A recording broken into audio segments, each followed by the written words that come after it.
Welcome to the Macdownunder Podcast for all Australian Apple computer enthusiasts and collectors.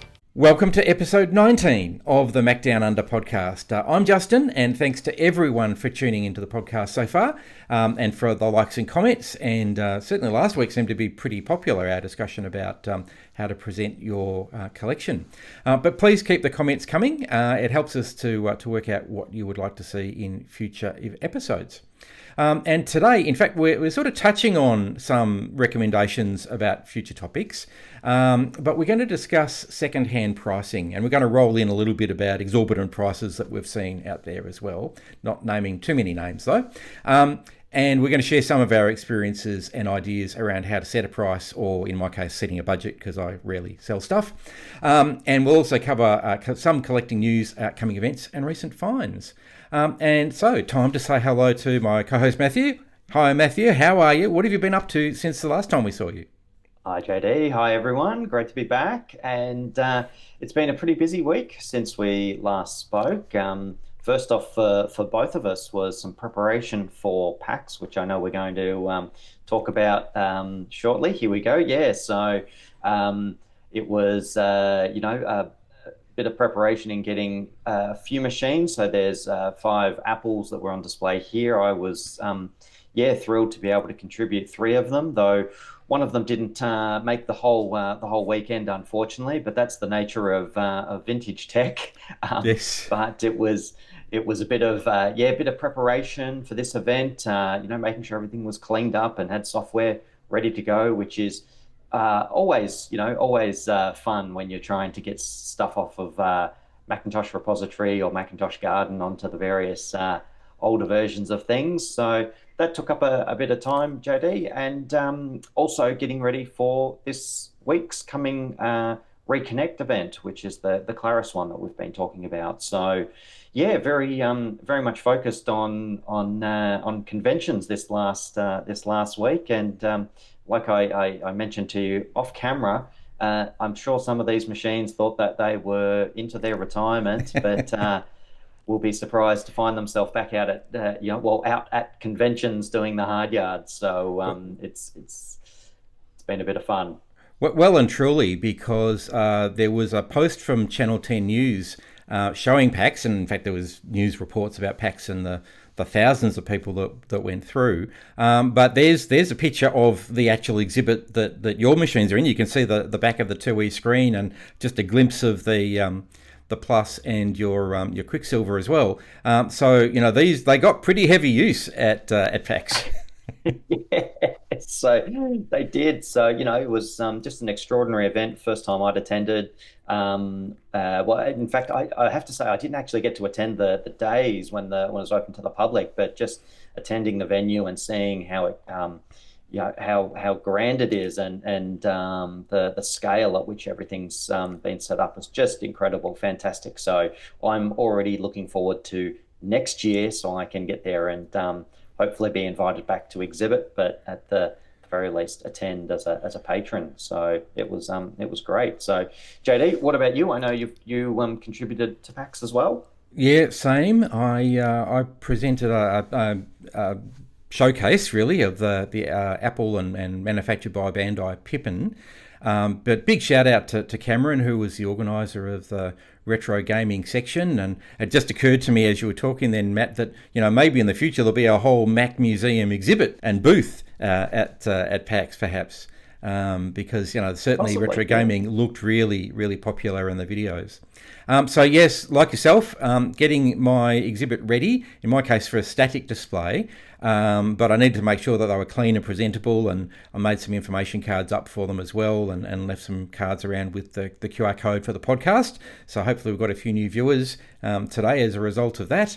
And so just for people that aren't familiar with the Pippin, we'll probably do an episode about them at some point.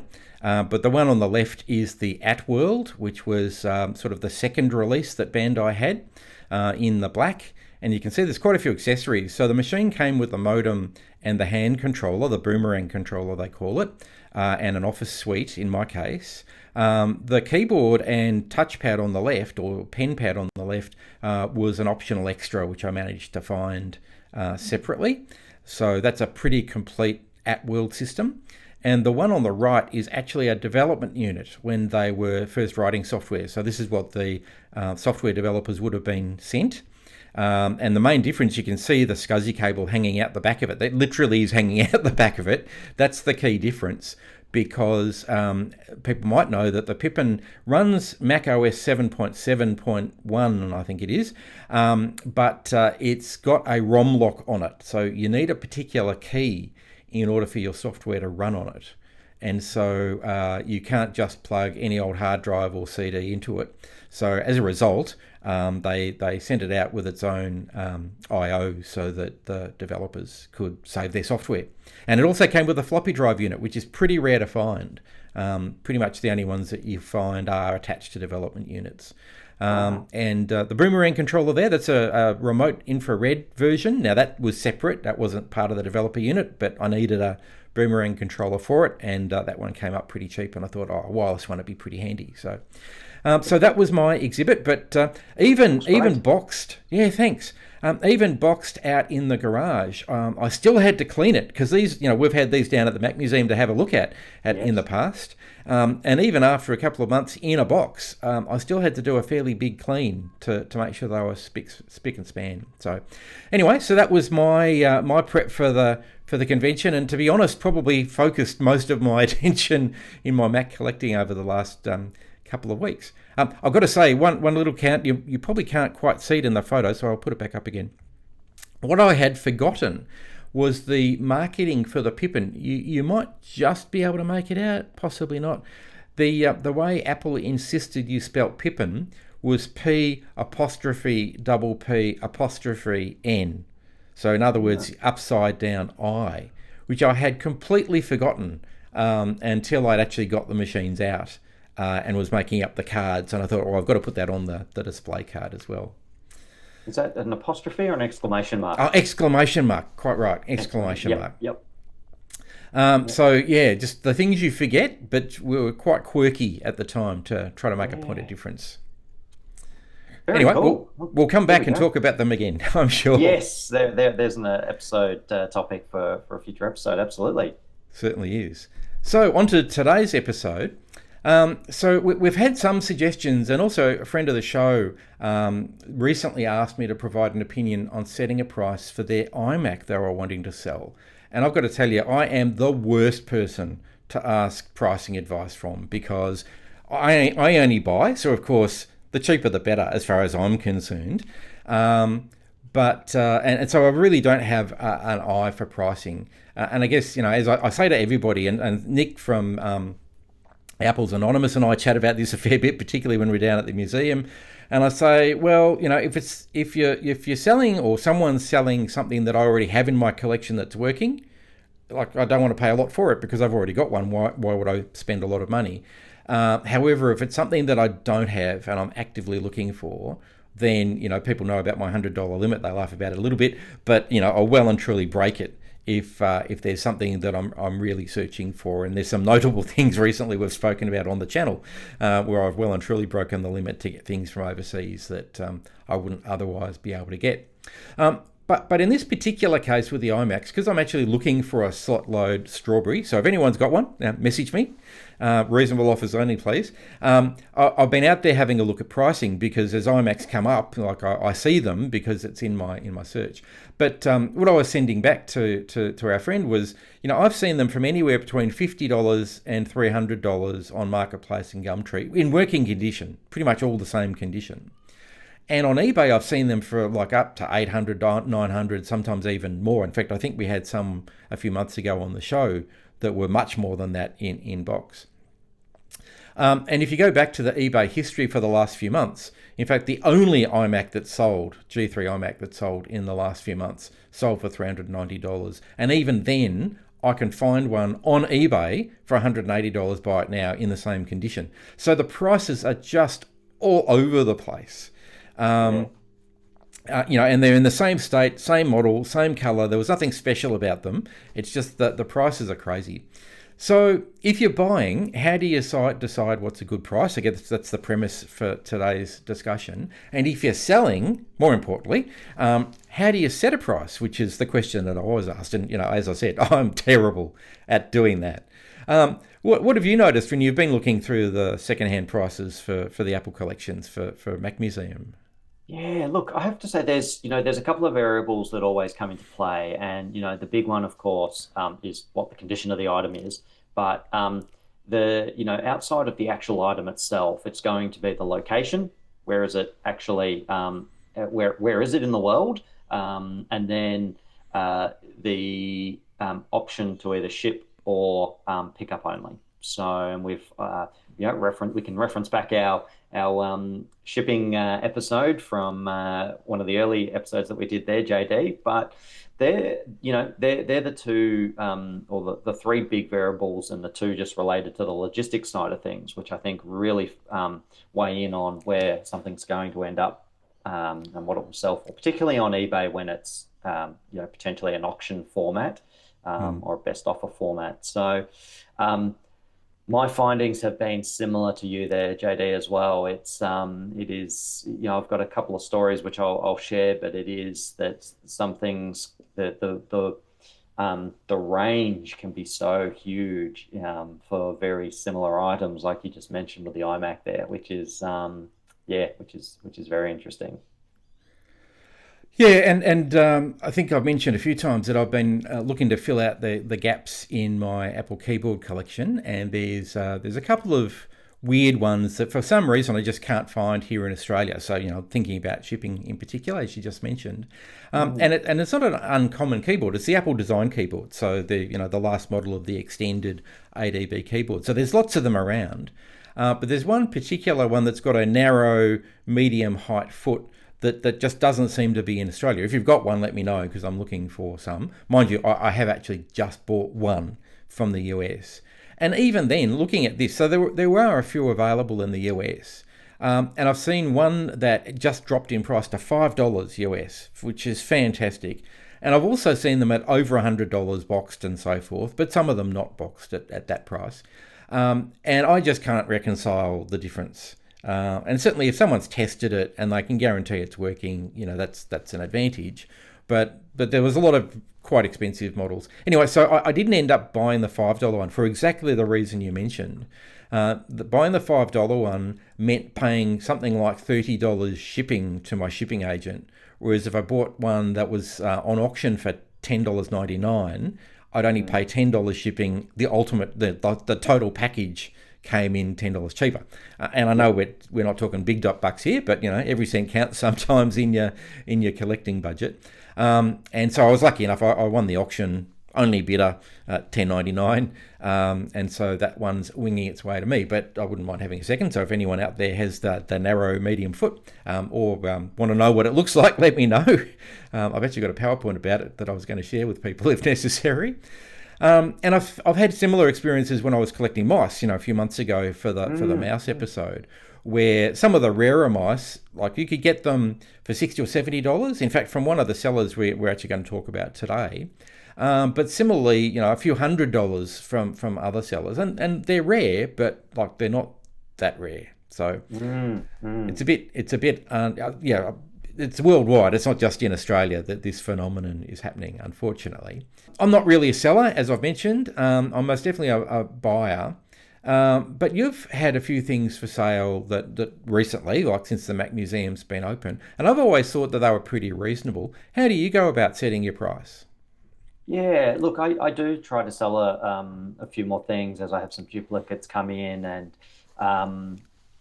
just cycle things back into the running costs of the museum, which is obviously important from the economic side of things. But when I'm selling off, there's some bits and pieces I will sell off and just start at very low prices, maybe even 99-cent auctions on eBay if there's stuff which might even not be Apple stuff. So just general sort of stuff that moves off. I've even got a free at the museum here now, there's a basket of free stuff. So for people that come in, there might be the odd cable. There's some audio cables in there, a couple of video cables, and other bits and pieces. So there's even free stuff. And at that point, it's just saying, look, this stuff is probably just going to go into e-waste. So I'd rather it find a home if it can find one with people that come through. But when it comes to systems, I make an effort for the systems that I sell to firstly just be as honest as I can with the listings, but the price then is sort of reflective of what I think I'm sort of observing in the market. And the complete sort of restored systems, I'm wanting to put at a price which is attainable for a lot of people. And there's time and effort that goes into some of the complete systems. I just sold a complete LC 475 system, recapped power supply, recapped board, serviced floppy disk, obviously clean with a matching monitor, keyboard, and mouse, and that moved out for I think it was 550 total. So, and I also try to price things with sometimes sort of incrementally. So if you just want the computer, it's this. You might already have a monitor, or just use a monitor adapter. If you want the matching monitor, add this keyboard and mouse, and that gives people the option there as well, to sort of pick and choose, and maybe even take the cheaper entry point and use stuff they've got for the time being, or can find cheaper, and work their way up. But it is, my policy, JD, is generally for the stuff which I know is valuable, still trying to price it at a attainable sort of price point. There were a couple of SEs that I moved off recently, which were some of the the ones that had been less cared for in their life. One of them looked like it had some sort of head surgery with a bandage of white tape around it at one point, which I cleaned off. And for that, it was, again, just saying, look, there's good components here. It's not a complete system. Things don't look great. One looked like it was, it smoked 2 packs a day. For most I remember of that one. That one, yeah. So, but, I sent that off to someone who retrobrited it, and it came up looking fantastic. So, and I tried to price it accordingly so that whoever was buying it would acknowledge, hey, there's some work that's going to have to be put in here to do it, to make it look great, but at the right price point. It's appealing. So, And you mentioned the price that you sold the LC package, and there's people that are asking that much for untested machines, which we know capacitors invariably have to be replaced, if not more things. And we spoke about last week the repair on the 512, I think, that needed a new transistor and a resistor changed over and so forth, which really needed some technical skill to navigate and repair. And so, asking, what I would consider to be top dollar for something that's untested, unknown, not even plugged in to see if it powers on, just seems a bit strange when there's people like yourself and others that are selling things at the same price that are known to work, and, particularly in your case, being repaired. And it's not like you're not a known entity at the museum. People will no doubt come back and have a chat to you if it breaks down, and, I'm sure you'll give them advice around that. Yeah, look, absolutely. And I think that's, just from the seller perspective, I think there's these circumstances where you're selling stuff which you're familiar with, which is, what I'm doing. And JD, we're both buying stuff that we're familiar with. And then there's the sellers that you can come across out there that are selling stuff. They just it's not their thing. They're not, they don't, I'm not going to say they don't know what it is, but they just don't involve themselves in the hobby as much as we do, which is and we're going to talk about a couple of those in a moment. I also wanted to ask you about the MacBooks. We've talked about them a fair bit, and we've advertised them here as well. I don't think we've got them in the ad section this week, but we can add them at the last minute if we need to. But you had those Intel MacBooks for $25, and you had a stack of them, and that's just an amazing price. Now, I know they didn't come with a power supply and so forth, but they were working, they were known working, and they were cleaned. I was amazed at how good they were when I saw them. Tell us a bit about how you set the price there, because that's really low. Yeah, look, you've got to also be sensitive to not wanting to just bring down the whole market by flooding it with cheap stuff. So that there's no intention there. But this was. Yeah, the low price point on these MacBooks. Anyone that came and asked me, where have you got them from? I acknowledge, I was happy to disclose that I have quite a few of them. So, I was happy to move them on.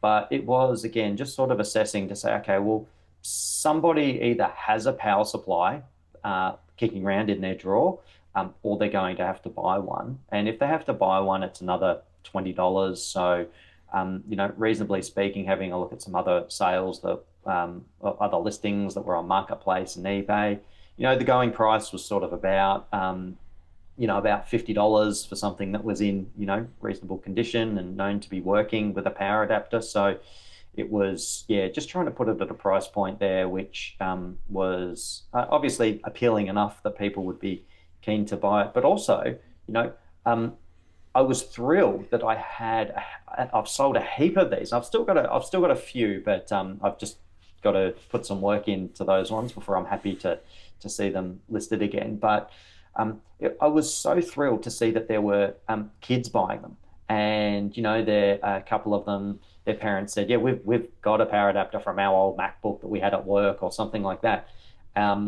So kids it was a price point that was really appealing to kids. So that was an entry point for them to get into some older Apple tech. By today's standards, 2025, so it's 15 years old. I can remember in 1998, I think it was, when I was looking at starting to collect some things, and I was looking through the trading post at Mac Pluses, which were $40. So there's almost a similar sort of bracket there in terms of me being a kid and going back 12 odd years to try to find something. That's sort of what I saw the equivalent of for these kids. And as a 13-year-old in 1998, I was rapt if I could get one. And that's an early Mac that I purchased when I was a young tacker. And I was hoping I could just open up an opportunity like that for younger kids today to be able to experience, Apple, buy an Apple. Someone bought one just as for their kid, just as to play around in the backyard. So I thought, okay, all right. So there wasn't the power supply wasn't a concern. Yeah. But that's sort of a bit of the pricing structure on those MacBooks, and I think a lot of people felt it was a good deal. So win-win. Yeah, and from my point of view, just bringing more people into the Apple school, particularly the older Apple school, just increases the hobby, I think, but potentially more visitors for the Mac Museum as well. Let's hope. But we've seen some fairly high prices, and in fact, I think last episode you had actually referred me to an ad that was on Marketplace for a G4 Tower that was originally listed for $1,200. Which is pretty high for an unboxed. I think it was working. I can't recall. But anyway, they eventually dropped the price to $100, and so it met our requirements for the for sale section. But there are people out there that are asking enormous prices, possibly, as you say, because they don't know where the market is and where their particular offering sits in the realm.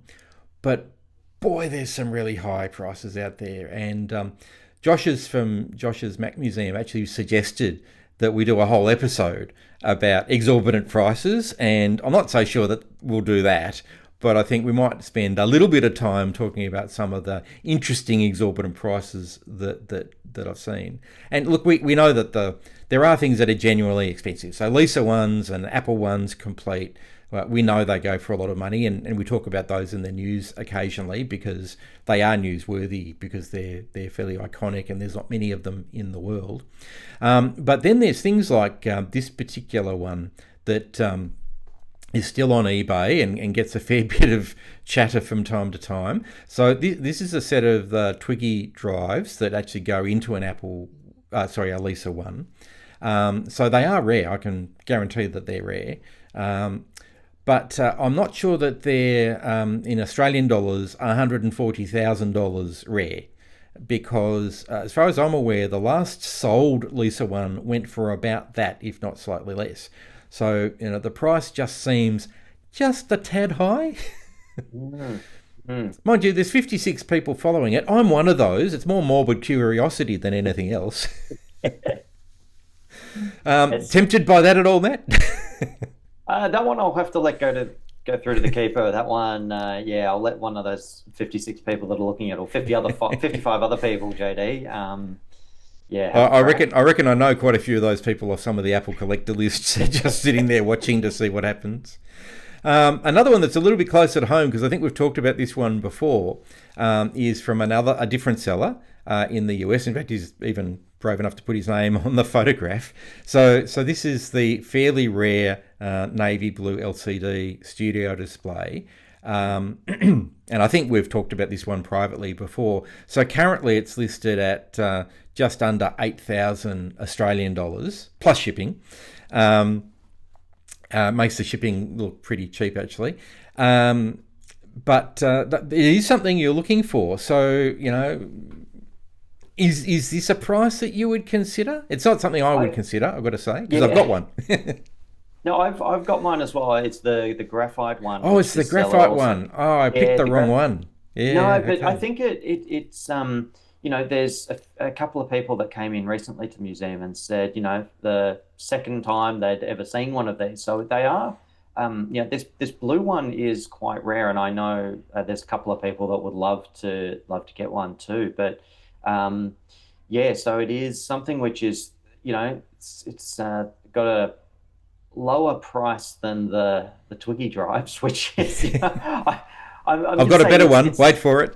yeah, I was going to say it's it is something which is more achievable than the Twiggy price tag.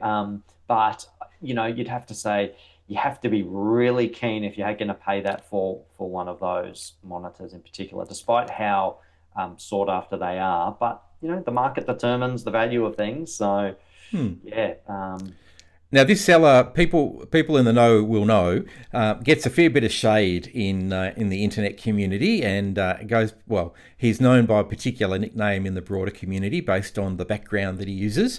I won't go too much further than that. However, I've actually dealt with this individual myself and found him very reasonable. I've actually bought, I think, a couple of mice out of the rare mouse collection at quite reasonable prices.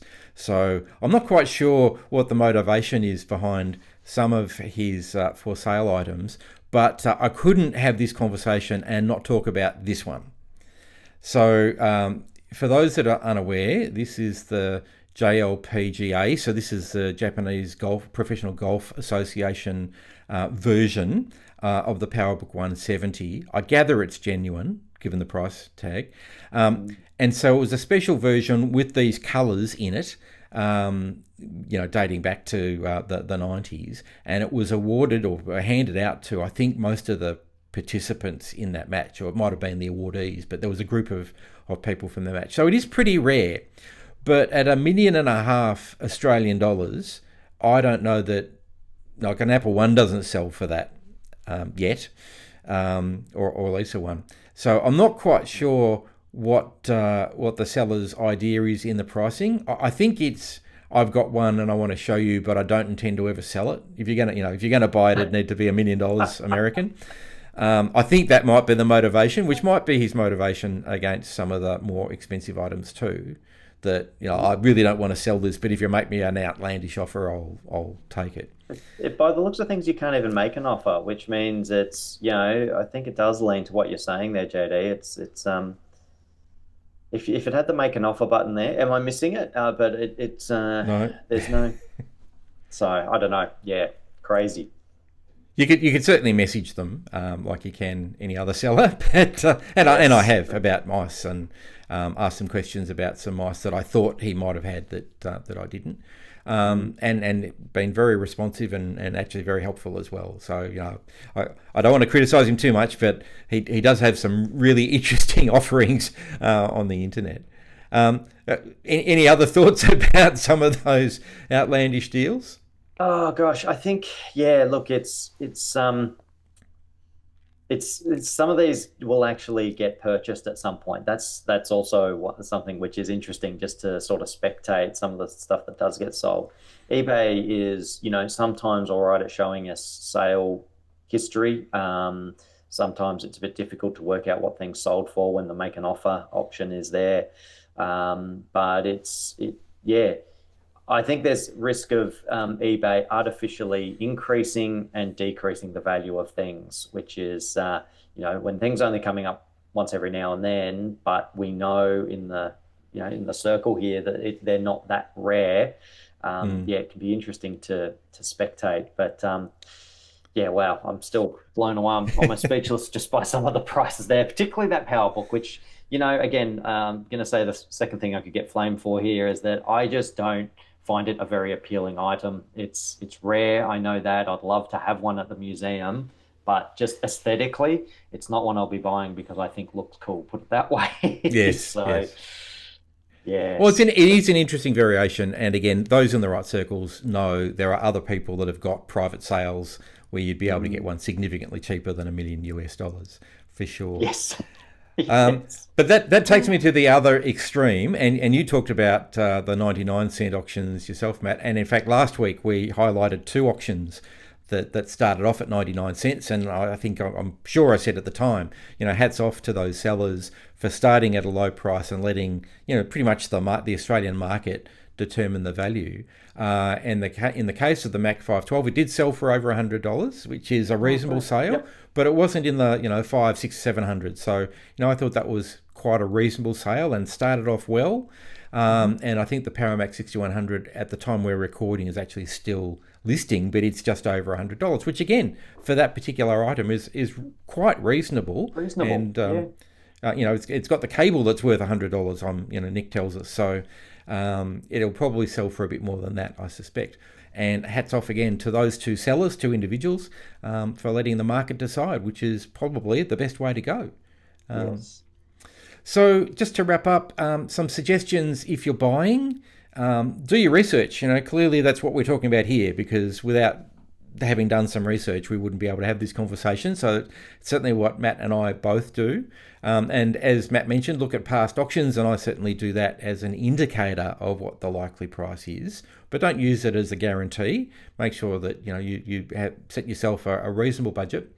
But also worth looking across multiple platforms too, as Matt says. eBay is a particular community, but there's Facebook Marketplace, there's Gumtree in Australia as well, a whole range of others, and also there's the online sales communities within Facebook and other areas.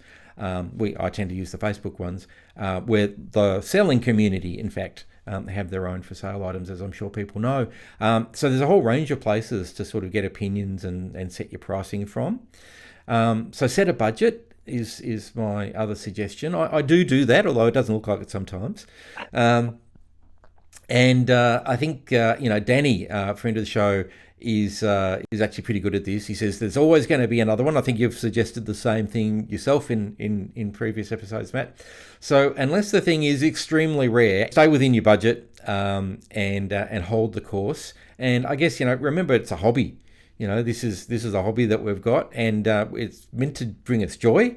So if it's not, then think about maybe I need to reset my budget and maybe wait a little bit. So there's some of the dot points that I jotted down, and I also said don't let it take over your life. We're probably not good examples of that. But, no, we're not, JD. But we do have other interests behind our computer collecting as well.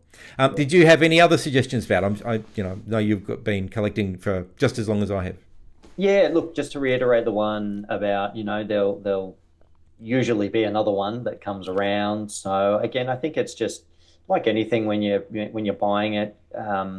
Just do your research, like we've said. So just repeating your first point there, JD.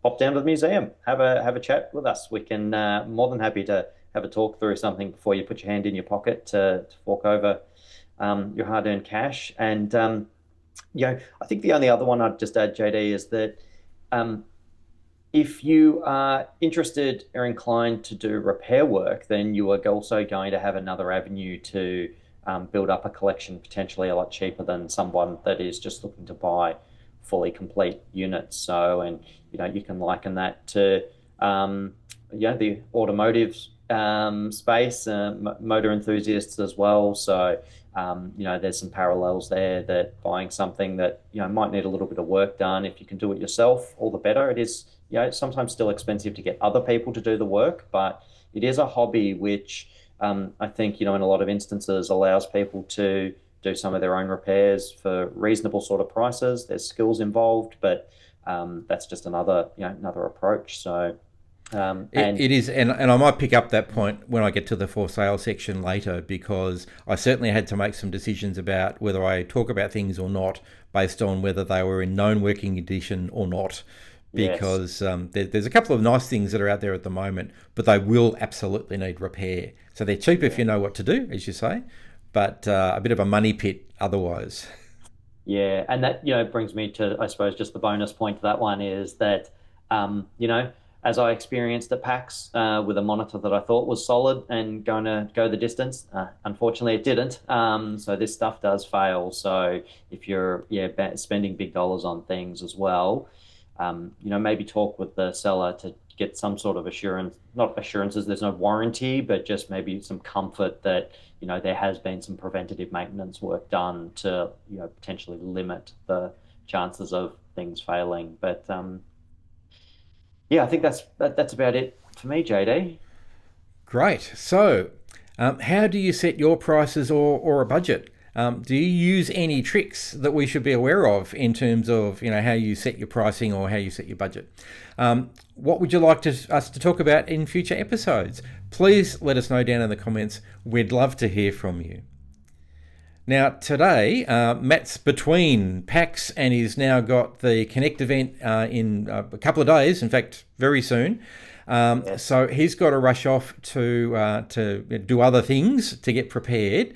So thanks for joining us today, Matt. I'll take over from here. And I'll remind people at the end, I'm away next week. So in fact, there'll be a bit of a gap, I think, before the next episode, but we'll let the Facebook channel know all about that. So thanks, Matt. Take care, and we'll see you in a few weeks. Thanks, JD. Thanks, everyone. See you in the future. So I get to fly solo and on to the recent news. So new for me, at least, and only recently discussed on the 68K Mac Liberation Army, was the Apple II QuickTake 150 hack thread. And a couple of things that came out of that I thought were really interesting. Some of them have been around for a while, but I just didn't know. Firstly, this Java application that can read QuickTake files directly from the camera and decode them and display them on Mac as well as Windows and eventually on PC. I thought that was a fantastic product that someone's put together and available free. And the other one was the QuickTake for Apple II, which again has an application to read the QuickTake files directly from the QuickTake into your Apple II and then decode them and allow you to see them and view them and use them, which is a great idea. Now, of course, the Apple II resolution isn't quite there for the resolution of the QuickTake, but what a great product to combine two retro things, your QuickTake and your Apple II. Moving on now to coming events. So as we've mentioned before, WasFest 42 is coming up on the 22nd of November in New South Wales. Again, WasFest is held at a private home, so reach out to the organisers to get the details. The Mac Museum has their next open day on the 15th of November from 10 until 4 in Somerville. Keep an eye on the webpage for further details. The Adelaide Retro Computing Group also have their next meeting coming up. This one's on Friday the 14th of November from 5:30pm to 10:30pm in Unley. They also have their swap meet advertised for the 29th of November from 10 until 2, also in the Unley Community Centre. Retro Gaming Bendigo has, normally they've got their meeting on the first Saturday of the month, so that would make the next meeting the Saturday the 2nd of November at St Killian's Hall from 12:30 for a 1:30 start. The Australian Computer Museum Society Western Australia have hinted that they're going to run a workshop on this Saturday, the 18th of October. And the information that's come through is to reach out to the president at the acms.org.au if you'd like to go along. Technology Markets held their last market on the 12th of October in Keysborough. Their next market is this Sunday, the 19th of October at Reservoir in the Darebin Community Sports Stadium. I don't believe that there's a retro computer display there, But stay tuned. I believe the November one will have a retro computer display. And Reconnect 2025, one of the reasons why Matt had to run off early today is this week, starting on the 16th, going to the 17th of October at the MCG. It is a commercial event starting from $4.49, and of course the focus is the Claris FileMaker Pro product, and Matt will be there demonstrating some of the older versions on old Mac hardware. So for this week's for sale section, I stuck to my guns with the strict $100 budget and looked at things that had only been listed recently as well. And as I mentioned earlier, that there are quite a few really good deals out there, which I haven't included, but go and have a look through the various sites. But they're for items that will need some work. So they're very cheap, they are retro, but they'll need some work either in reassembling, cleaning, or recapping, etc. So take a look if you're interested in those things, but I'm going to focus on things that could be working. So the first one up is off Gumtree. It's a G4 17-inch, working perfectly for $100 in Queensland. In fact, I'm looking for one of these, more local, but they're a great machine. The next one up is an Apple Macintosh LC2 computer for $100 in rural Victoria. Now, this one hasn't been tested at all. I've included it because it's a bit like Schrodinger's cat, could be working, may not be working. What we do know, however, is that the LCs, if they haven't had any work, will definitely need a recap, and just be aware of the battery. So it mightn't be a bad idea to ask the seller for a photo of the inside, because they haven't shown us one here. The next item is an Apple iMac G5. This is the one without the iSight camera, 17-inch for $80 in Melbourne. And as you can see, it still powers on and operates. So great deal at $80 for these machines. You don't see them very often.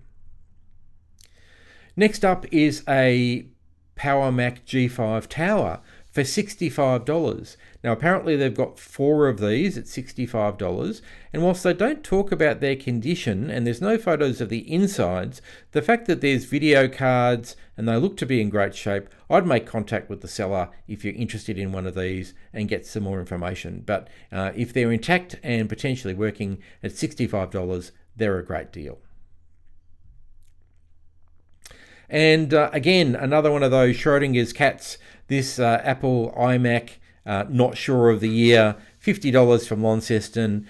From my point of view, could be working, may not be working. The other question is it a G5 iSight or is it a Intel iSight? I don't know, but at $50, I'd roll the dice and find out. Maybe contact the seller in advance.